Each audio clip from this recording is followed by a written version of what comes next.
សួស្តីអ្នកទាំងអស់គ្នាខ្ញុំជាវ៉ាត់ហើយខ្ញុំគឺជាសិក្ខាកាមដែលបានចូលរួមវគ្គបណ្ដុះបណ្ដាលស្ដីពីអក្ខរកម្មប្រព័ន្ធផ្សព្វផ្សាយនិងព័ត៌មាន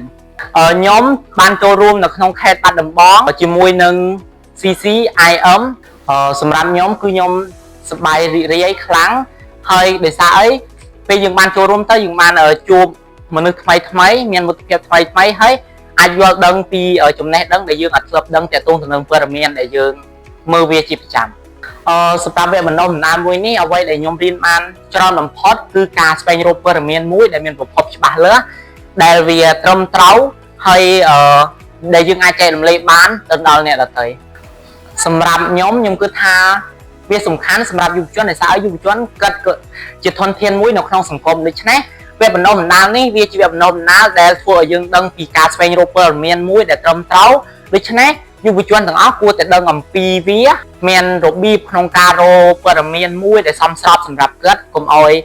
ប៉ះពាល់ដល់អ្នកដទៃឬក៏ខុសទៅតាមបរិបទសង្គមអីចឹងចំពោះបណ្ដាញសង្គមវាប្រៀបដូចជាកំបិតមួយពីរបើសិនជាយើងប្រើវាក្នុងផ្លូវត្រូវវាក៏មានប្រយោជន៍សម្រាប់យើងប៉ុន្តែបើសិនជាយើងប្រើក្នុងផ្លូវខុសវាក៏ជាផលប៉ះពាល់ដល់យើងដូចគ្នាដូច្នេះអ្វីដែលយុវជនត្រូវដឹងគឺទី1ប្រើយ៉ាងម៉េចគឺធ្វើយ៉ាងម៉េចឲ្យការប្រើប្រាស់បណ្ដាញសង្គមដែលខ្លួនប្រើប្រាស់រាល់ថ្ងៃនោះវាមានផលប្រយោជន៍ដល់ខ្លួនដល់សង្គមជាតិក៏និយាយរួមគឺតែងយកផលប្រយោជន៍ពីវាឲ្យបានគ្រប់គ្រាន់កុំប្រើប្រាស់ក្នុងផ្លូវណាដែលវាអត់ល្អសម្រាប់ខ្លួនឯង